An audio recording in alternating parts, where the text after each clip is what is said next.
बिस्मिल्लाहिर्रहमानिर्रहीम। अस्सलाम वालेकुम नाज़रीन, एक नए व्लॉग के साथ आपकी खिदमत में हाजिर हैं। नाज़रीन, मेरे साथ मौजूद हैं सीनियर जर्नलिस्ट मतीउल्लाह जान साहब और अमानत गिशकोरी साहब। आज के इस व्लॉग में हम मुख्तलिफ जो ख़बरें हैं वो डिस्कस करेंगे। सबसे पहले हम बात करेंगे इमरान खान साहब की सेहत के हवाले से बड़े दावे किए जा रहे हैं, और आफ्ताब इकबाल साहब जो कि आप कह सकते हैं कि इस दौर में उनको भी काफ़ी सख्तियाँ सहना पड़ी, और पाकिस्तान तहरीक इंसाफ के लिए वो भी काफ़ी नरम गोशा रखते हैं, बैरून मुल्क इस वक्त मुकीम हैं। उन्होंने जब ये खबर दी तो उस खबर की क्या अहमियत हो सकती है, उसके ऊपर हम बात करेंगे। इसके अलावा जनाब जस्टिस याह्या अफरीदी साहब ने जो 26वीं आइनी तरमीम है उससे मुतल्लिक कुछ मिनट्स ऑफ द मीटिंग्स जो पहले हो चुकी हैं वो जारी किए हैं। उसका मकसद क्या हो सकता है, और क्या जस्टिस याह्या अफरीदी साहब ने कोई मिसकंडक्ट किया है, क्या उनके खिलाफ सुप्रीम जुडिशल काउंसिल में भी रेफरेंस आ सकता है इस बुनियाद पर। इस हवाले से भी बात करेंगे, और भी कुछ चीज़ें हैं जो हम डिस्कस करेंगे। बिलखसूस 14 अगस्त जो गुजरी है, उस 14 अगस्त के ऊपर हमने देखा अखबारात में इश्तिहारात आए, कायदे आज़म मोहम्मद अली जिन्ना जो बानी पाकिस्तान हैं, उनकी तस्वीर उन इश्तिहारात से गायब थी, जिस पर काफ़ी तनकीद भी हुई। और अब बताया जा रहा है कि हुकूमत की जानिब से इस बात को बाकायदा तौर पर इस पर एम्बेरसमेंट फील भी की जा रही है, और बताया जा रहा है माजरत की जा रही है। उसके ऊपर बात करेंगे। मतीउल्लाह जान साहब, सबसे पहले तो हम बात कर लेते हैं जो आफ्ताब इकबाल साहब ने खबर की है। आप इस खबर को कैसे देखते हैं, क्योंकि अभी रिसेंटली तकरीबन 8 या 9 दिन पहले हमने इसी जगह पर खड़े होकर एक ब्लॉग किया था, और आपने उसमें बड़ी अहम बात की थी कि इमरान खान को दीगर जो उनके सियासी हरीफ हैं उनसे कौन सी ऐसी चीज़ है जो मुख्तलिफ बनाती है, मुनफरिद बनाती है। और वो आपने बात की थी उनकी एक शेयर विल है, और दूसरी जानिब जो उनकी एक सेहत है जिस पर वो कंप्रोमाइज़ नहीं कर रहे। ही में आउटलिव ऑल हिज जो कंपेटिटर्स हैं, या उनके जो आप कह सकते हैं कंटेम्प्रेरीज हैं, जिस तरह नवाज़ शरीफ हैं, आसिफ अली जरदारी हैं। और उसके बाद अब इस तरह की खबरें आना, ये कैसा तासुर दे रही हैं? इससे क्या पाकिस्तान तहरीक इंसाफ का जो आम कारकुन है, जो इस वक्त ऑलरेडी काफ़ी हद तक पिस चुका है, उसका मोराल मज़ीद डाउन होना इसका मकसद है, या क्या?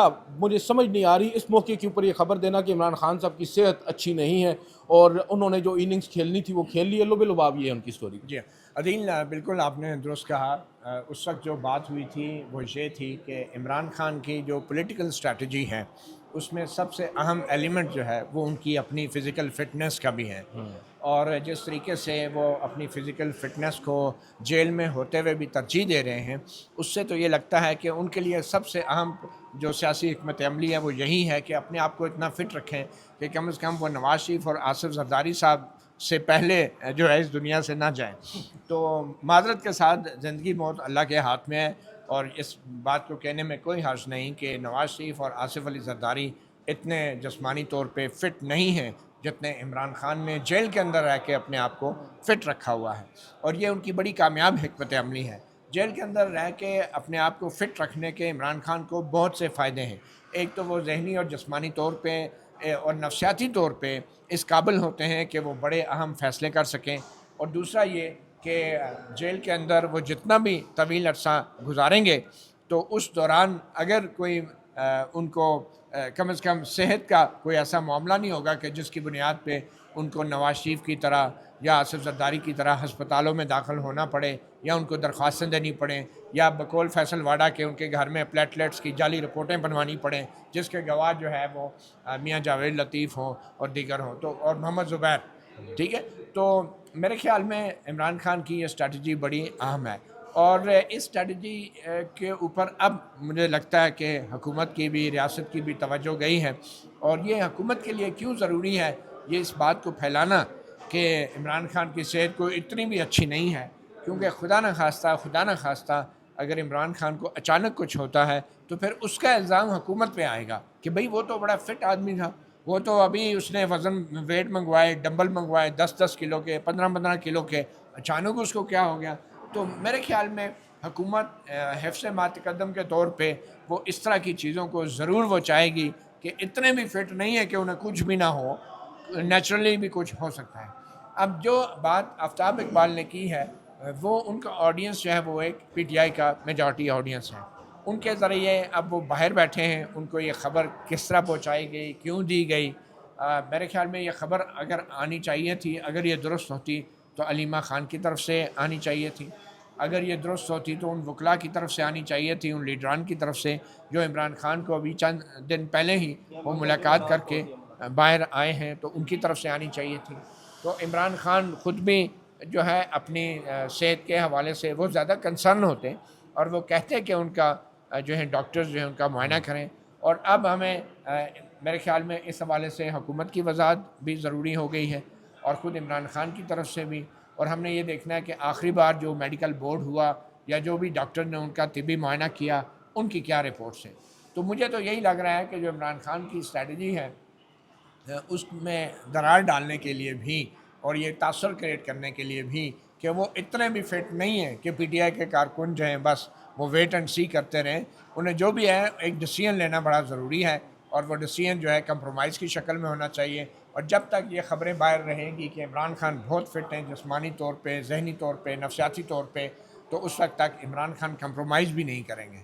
तो ये कारकुनों के ऊपर भी एक प्रेशर डालने वाली बात है और मैं समझता हूँ सियासत कायदीन के ऊपर भी प्रेशर डालने वाली बात है कि भाई आप जो है इमरान खान की फ़िटनेस पे इंहिसार ना करें, जो कंप्रोमाइज़ करनी है उन्हें जल्द अज जल्द कर लें। और इसमें एक चीज़ बड़ी इंपॉर्टेंट है जो बात बार बार दोहराई जा रही है, जो मैंने सुना है, थोड़ा सा क्लिप जो मेरे सामने आया है कि जो इनिंग्स थी वो खेल चुके हैं, जो मार का उन्होंने सर करना था इमरान खान साहब ने वो कर लिया है। यानी अवाम में शऊर देना या जो एक स्टैंड लेना था, तारीख में ऐसा कभी नहीं किसी ने लिया, उन्होंने वो कर दिया है।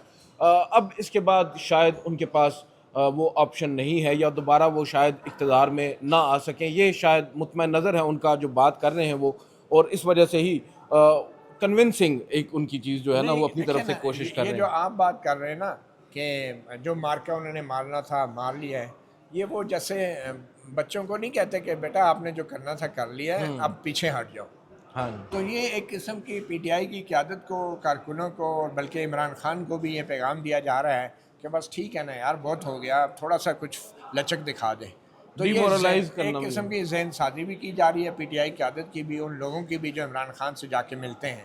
और मेरे ख्याल में जिनको रसाई दी जाती है उनको यही पैगाम दिया जाएगा कि ये जाके उनको समझाएं कि भाई आपने जो करना था कर लिया, आप पॉपुलर लीडर हो, सब कुछ है, पर थोड़ा सा कंप्रोमाइज़ कर लो। तो ये चीज़ें अब माहौल और फ़ज़ा तैयार की जा रही है उस कंप्रोमाइज़ के लिए। अच्छा, दूसरी जानिब अमानत किशकोरी साहब, गुज़िश्ता रोज़ एक बड़ी अहम ख़बर सामने आई है, अचानक से पॉपअप हुई है।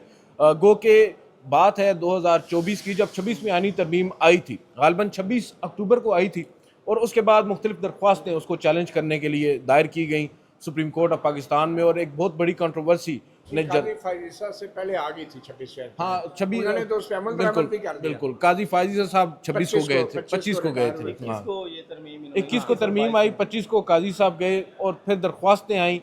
जब दरख्वास्तें आ गई, मुतअद्दिद दरख्वास्तें आई थी, उनको समाअत के लिए मुकर्रर होना था।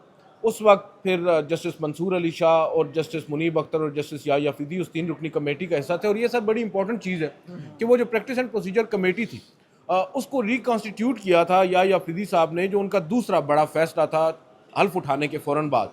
पहला तो उन्होंने फुल कोर्ट मीटिंग बुलाई थी एडमिनिस्ट्रेटिव साइड पर, और दूसरा ये था कि उन्होंने जस्टिस मुनीब अख्तर को उस कमेटी में दोबारा शामिल कर लिया था, जस्टिस अमीनुद्दीन खान को निकाल बाहर कर। अब हुआ ये कि उस 3 रुकनी कमेटी ने इजलास बुलाया, याहिया अफरीदी साहब इजलास में नहीं गए, जस्टिस मंसूर और जस्टिस मुनीब ने उनको इंसिस्ट किया, मगर वो इजलास में उन्होंने इजलास बुलाने से गुरेज किया। फिर नतीजतन, क्योंकि रूल्स इजाज़त देते हैं, 2 जजेस साहिबान ने खुद इजलास बुलाकर जो 26वीं आईनी तरमीम के खिलाफ दरख्वास्त है उन्हें मुकर्रर कर दिया। अब यहाँ पर एक बड़ा इंपॉर्टेंट पहलू है, हम इसके ऊपर पहले भी बात कर चुके हैं। जो ख़त गुज़िश्ता रोज़ जस्टिस याहिया अफरीदी साहब का आया, उस ख़त को आप कैसे देखते हैं?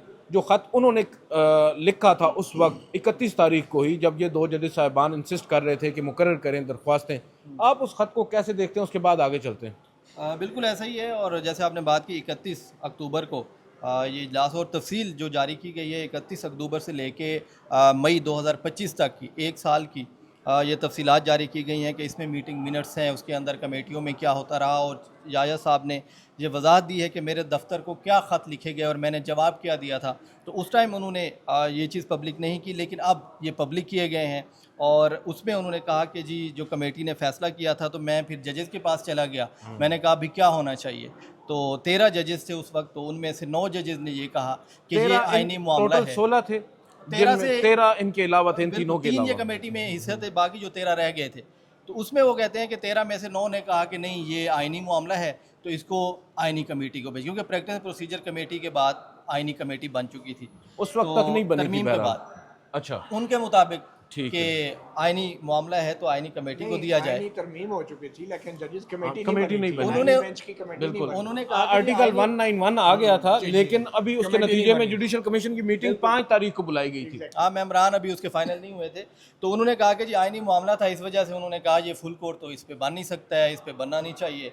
तो जो जजेस कमेटी का फैसला है उस पर तो उन्होंने नहीं कहा कि उस फैसले का क्या बना, उन्होंने कहा जी हमने 9 जजेस ने जब कह दिया तो हमने कहा ठीक है।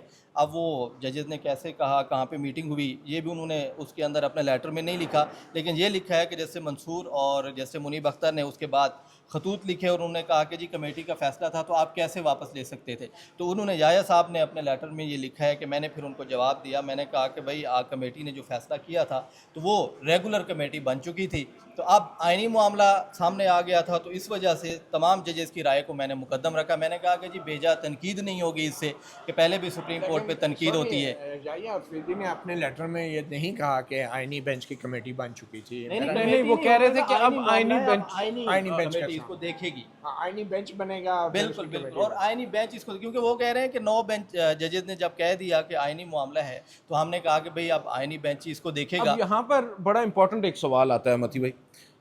मानद किशकोरी ने बड़ी ज़बरदस्त यहाँ पर बात की कि जस्टिस काजी या अफरीदी साहब ये कहते हैं कि भले ही जस्टिस या अफरीदी साहब ये कहते हैं, देखिए वो तो हमारी मोहब्बत है ना, वो कहते हैं कि भाई अब क्योंकि आइन तब्दील हो चुका है और मैं कैसे आइन की खिलाफ वर्जी करते हुए एक रेगुलर कमेटी का फैसला मानूं। आपको नहीं लगता कि उस वक्त तक ना तो आइनी बेंचेस की कमेटी बनी थी, ना जुडिशल कमीशन की मीटिंग हुई थी, ना आइनी बेंच बना था, उस वक्त जो उन 2 जजेस साहिबान का ऑर्डर था वो एडमिनिस्ट्रेटिव साइड पर एक बड़ा वैलिड ऑर्डर था और जस्टिस या अफरीदी साहब के ऊपर वो उस फैसले पर अमल दरामद लाजम था। अब अगर उन्होंने उस फैसले पर अमल दरामद नहीं किया, एक सबवर्जन है, उन्होंने बजाय इसके कि जो ऑर्डर है उसके मुताबिक फुल कोर्ट में उन आइनी दरख्वास्तों को समाअत के लिए मुकर्रर करते, चलें वो ना भी करते, कम से कम एडमिनिस्ट्रेटिव साइड पर ही फुल कोर्ट मीटिंग बुलाकर ये मुद्दा उनके सामने रख देते तो शायद ये सबवर्जन वहाँ पर ना होती। क्या ज़रूरत पेश आई उन्हें कि 9 जजेस जब उनके पास हैं, अक्सरियत उनके पास है बकौल उनके, फिर भी उन्होंने पर्सनल लेवल पर जाकर उन जजेस साहिबान से पूछा, बजाय इसके कि वो पब्लिकली पूछते और फिर जो वजह वो बताते हैं कि मैं नहीं चाहता था कि अदलिया को बेजा तनकीद का निशाना बनाया जाए, अदलिया के ऊपर बहस व मुबाहिसे हों। क्या आप समझते हैं कि अगर फुल कोर्ट मीटिंग बुलाई जाती तो अदलिया पर इस तरह बहस मुबाहिसे तनकीद होती जिस तरह अब हो रही है, एक ढके छुपे अंदाज में जिस तरह उन्होंने राय ली है दीगर जजेस से? देखें, पहली बात तो ये है कि 2 बातें की गई हैं।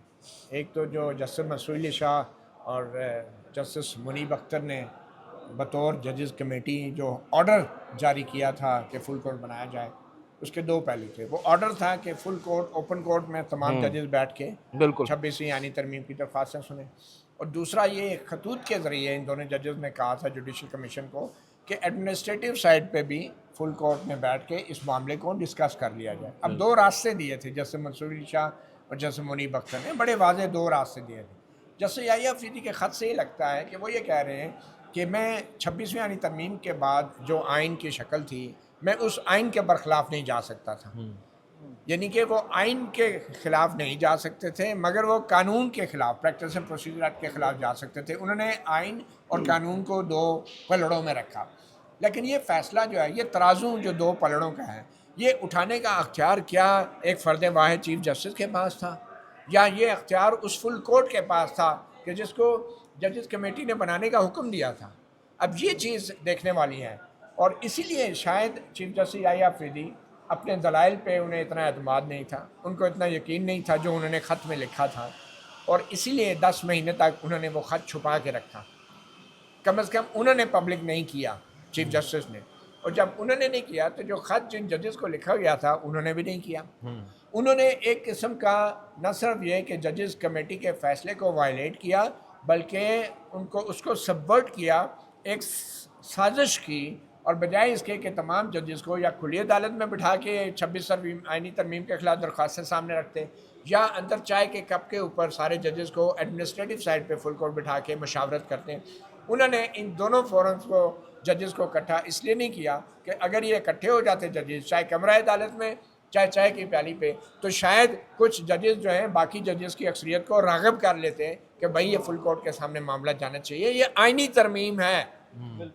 इस आइनी तरमीम को उसी तरमीम के ज़रिए मैनिपुलेट नहीं किया जा सकता। इस आइनी तरमीम को पुराने आइन के ज़रिए जायज़ा लिया जाना है, ये चीज़ तो वो राग़िब कर लेते। तो इसलिए उन्होंने ना तो खुली अदालत में बुलाया, ना ही एडमिनिस्ट्रेटिव साइड पे बुलाया। और जब वजूहात खत में सामने आई हैं, अब समझ आता है कि 10 महीने तक इन्होंने छुपा के क्यों रखा, और उन 9 जजों को भी धोखे में रखा।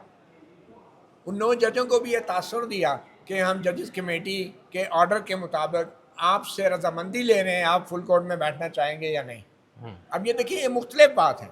एक है कि भाई जजेस कमेटी का ऑर्डर है कि फुल कोर्ट हो, एक है कि आप बेंच बना रहे हैं। अब जो बेंच जजेस कमेटी ने बना दिया था फुल कोर्ट, जो उसका अख्तियार था कानून के तहत, उस अख्तियार को सेट असाइड करके चीफ जस्टिस ने अज खुद इनफरादी तौर पे जजों से पूछना शुरू किया कि आप बेंच पे बैठना चाहते हैं कि नहीं। उन्हें ये नहीं बता रहे कि भाई फुल कोर्ट है। तो इनफरादी तौर पे जजेस से पूछने का मतलब तो यही है ना कि याहिया अफरीदी साहब अगर पूछ रहे हैं अकेले अकेले करके, जैसे पुलिस नहीं थाने में अकेले अकेले एक मुलजमान को ले जाके लित्तर मारती है और अकेले अकेले पूछती है, वो जजेस बेचारे भी घबरा गए कि याहिया अफरीदी को अगर मैंने कहा मैं फुल कोर्ट में बैठना चाहूँगा तो पता नहीं किसको रिपोर्ट हो जाए, मेरे साथ क्या हो जो इस्लामाबाद हाईकोर्ट के जजेस के साथ हुआ है।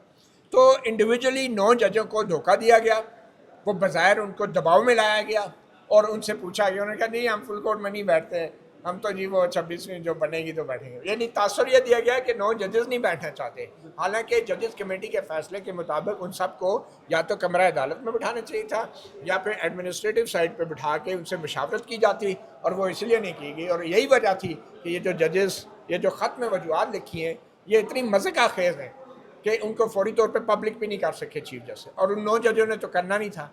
और बाकी 4 जजेस जो हैं, आप ये देखें कि वो कह रहे हैं कि 9 जजेस ने कहा नहीं बैठना और 4 जजेस ने, और बाकी 2 जजेस, यानी 9 और 6 तो टोटल थे ना।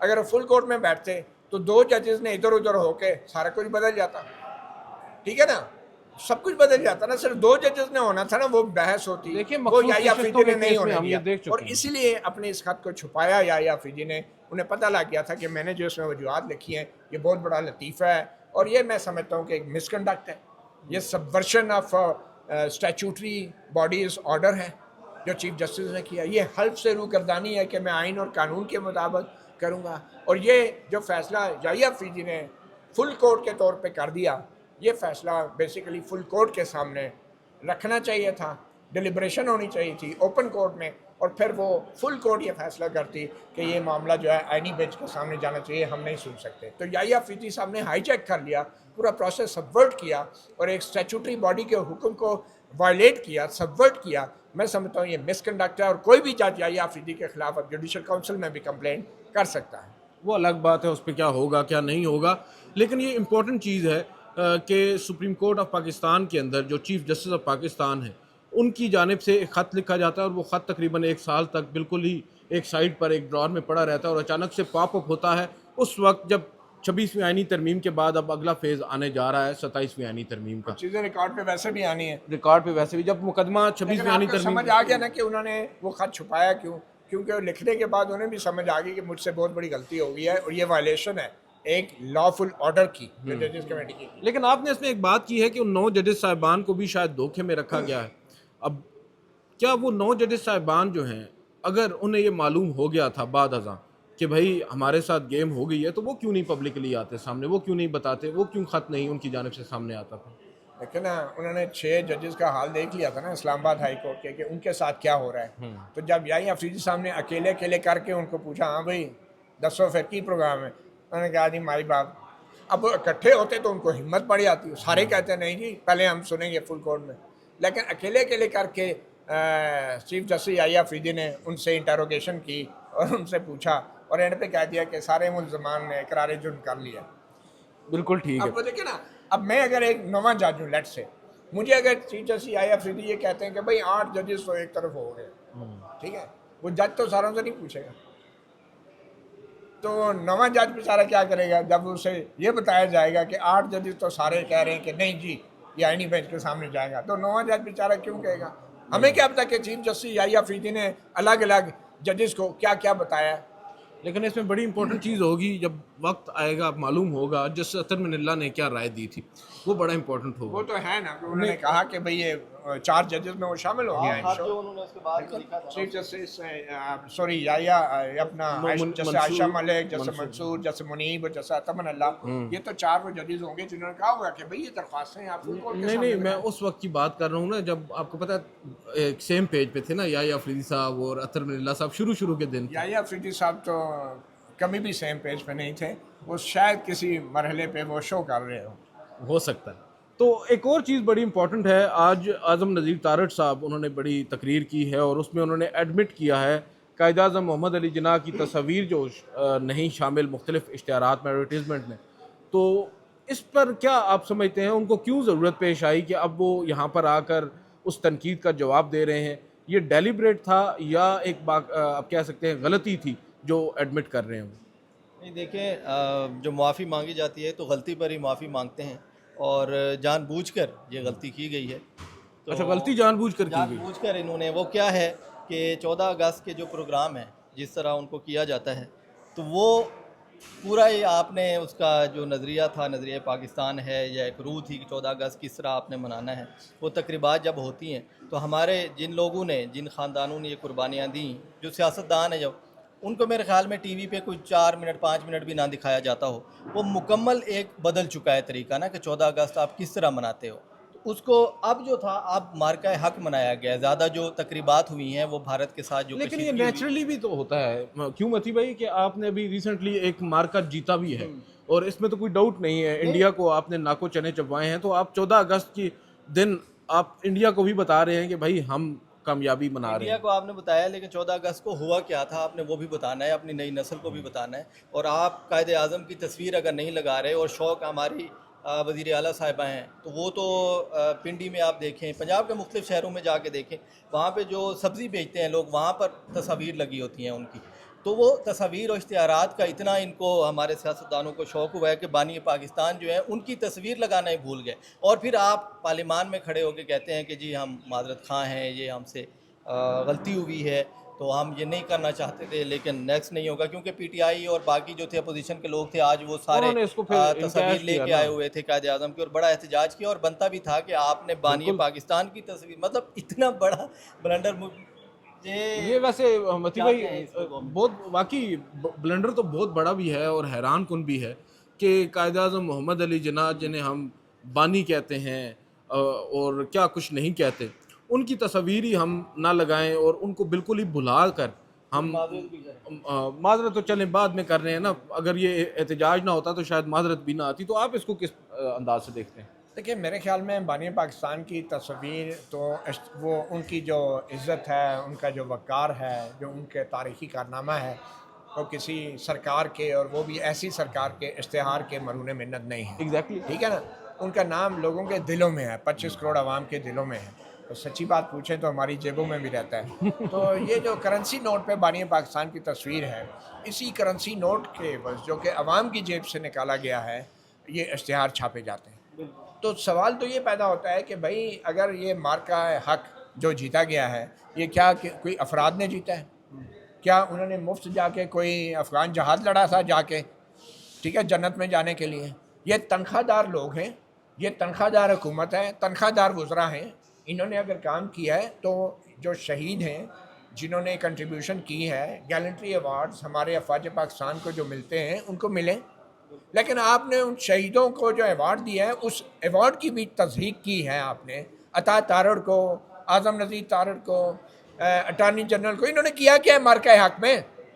भाई तनख्वाहदार मुलाजम है ये। जिन्होंने जानों की कुर्बानी दी है वो तो समझ आती हैं, या जिन्होंने एक असली अमली तौर पे जंग में हिस्सा लिया है वो तो समझ आता है, उनको आपने गैलेंट्री अवार्ड दिए। आप ये देखें कि वज़ीर आज़म का जो तकरीर लिखने वाला है उसको भी जो है वो आप अवार्ड दे रहे हैं। मुझे नहीं पता कौन है, कोई हमारा साफ़ी भाई होगा, क्या अवार्ड की लिया है उन्होंने, मुझे बताएं। आप जो है जो PSO हैं बड़े अफसरान के, उनको भी अवार्ड दे रहे हैं कि कोई उन्होंने फ़ोन अटेंड किया, कोई उन्होंने पैगाम आगे किया। यार अवार्ड का कोई तो तकद्दस रहने दें, कोई तो इज़्ज़त और वक़ार किसी अवार्ड की रहने दें। आप एक तरफ कैसे कैसे लोगों को आप अवार्ड दे रहे हैं, जो कि आपके शरीक जुर्म भी रहे हैं, ठीक है, और 3 महीने बाद कोई पता नहीं, आज 3 महीने बाद इनमें से भी कोई जो है नैब उसे पकड़ के जेल में डाल दिए करप्शन के इल्ज़ाम में। ये किस किस्म की तहकीक करते हैं? नोबेल पीस प्राइज़ और बाहर की पूरी दुनिया में जो लोग बड़े अवार्ड्स के लिए नॉमिनेट किए जाते हैं उनकी तमाम मालूमात पब्लिक के सामने रखी जाती है, वहाँ पे बहस होती है। अब सदर ट्रंप पे कितनी बहस हो रही है, ठीक है ना, तो यहाँ पे किसी को कानो कान खबर नहीं थी। वो बंदा सुबह उठा है, बेचारे ने मुंह भी नहीं धोया होगा, उसे कहा होगा जल्दी आ जाओ तेरा अवार्ड निकला है। ये अवार्ड है, ये कोई प्राइज बॉन्ड निकला है किसी का कि लोगों को आप बुला बुला के अवार्ड बांटते फिर रहे हैं? मतलब थोड़ा सा कोई सेल्फ रिस्पेक्ट होनी चाहिए हमारे इदारों की, हमारे अवार्ड्स की। आप इसको इस तरीके से बांट रहे हैं कि हमारे एक साथी साफी ने कहा मैं इस काबिल ही नहीं हूँ। सच्ची बात यह है कि उनकी काबिलियत पे तो मैं नहीं जाऊँगा, लेकिन हकीकत यह है कि वो ये इस हुकूमत से सहाफ़ियों को कम अज़ कम अवार्ड नहीं लेने चाहिए जब तक अरशद शरीफ के कातलों का पता नहीं चलता, जब तक सलीम शहजाद के कातलों का पता नहीं चलता। आप ये देखें कि हामिद मीर साहब का जो कमीशन रिपोर्ट थी, वो ये हुकूमत जो साफ़ियों को अवार्ड बांटती फिर रही है, इसको इतनी अखलाकी जुर्रत नहीं है कि वो उस हामिद मीर कमीशन रिपोर्ट को पब्लिक ही कर दे, सरकारी तौर पे पब्लिक कर दे। वैसे लीक हुई भी होगी, लेकिन उस पर कौन यकीन करता है? उसको पब्लिक नहीं कर रहे, ठीक है। आप ऐसी हुकूमत से अवार्ड ले रहे हैं, और ख़ुद हामिद मीर साहब ने भी लिया, और मैं समझता हूँ कि हामिद मीर साहब को यह सवाल उठाना चाहिए था। ठीक है, आसिफ जरदारी साहब उनके बहुत अच्छे दोस्त होंगे, जाहिर बात है जब आप जर्नलिस्ट होते हैं तो सारे ही आपके दोस्त हो जाते, मगर क्या हामिद मीर साहब को एक एग्जाम्पल नहीं बनाना चाहिए था अरशद शरीफ के हवाले से? इसमें कोई शक नहीं कि उन्होंने इस्लामाबाद हाई कोर्ट में रिट भी दायर की अरशद शरीफ के हवाले से कि भाई ये स्टैंडिंग ली है। तो जब आप रिट दायर कर रहे हैं, आप इतना बड़ा स्टैंड ले रहे हैं, तो फिर जाके आप उस स्टैंड पे क्यों चढ़ते हैं जहाँ पे आपके गले में जो है वो पट्टी डाल दी जाती है कि ये अवार्ड है जी आपका, आपने बड़ी खिदमत अंजाम दी है। और भाई अवार्ड आपका है, लेकिन आप ये भी तो देखें ना किसके हाथ से दिया जा रहा है। एक ऐसी हुकूमत के हाथ से दिया जा रहा है जिसका वज़ीर दिफा कहता है सरेआम कि ये हमारी हाइब्रिड हुकूमत है, तो आप हाइब्रिड हुकूमत से अवार्ड ले रहे हैं। तो इन अवार्ड की कुछ तो इज़्ज़त और तौकीर तो रहने दी जानी चाहिए, और मेरे ख्याल में इस तरह के अवार्ड सहाफ़ियों को बिल्कुल नहीं लेने चाहिए, और एक स्टैंड लेना चाहिए और एक वजह बतानी चाहिए। ये नहीं कि मैं इस काबिल नहीं हूँ तो मैं इस काबिल नहीं हूँ, ये कोई कॉज नहीं है, ये कोई रीज़न नहीं है। बिल्कुल ठीक है, बिल्कुल ठीक है। सहाफ़ियों को भी एहतियात से काम करना चाहिए, बिलखसूस उन हुकूमतों से जिन पर वो दिन को या रात को अपने टीवी चैनल्स के ऊपर बैठकर तनकीद करते हैं, और फिर अगले रोज़ जब उन्हें दावत दी जाती है तो जाकर वो उनसे अवार्ड भी लेते हैं। उससे अब जैसा कि बात की अरशद शरीफ शहीद साहब की, तो ज़ाहिरी बात है हम सहाफ़ियों को तो सबसे पहले इस हुकूमत से, चाहे ये हुकूमत हमें अवार्ड दे या ना दे, हमें सवाल तो यही पूछना चाहिए कि अरशद शरीफ शहीद के कातलों का क्या बना, उनको आपने क्यों कर अभी तक नहीं पकड़ा। बहरहाल आज के इस व्लॉग से इतना ही। मुझे मतीउल्लाह जान साहब को और अमानत गिशकोरी साहब को इजाज़त दीजिए। अल्लाह हाफ़िज़।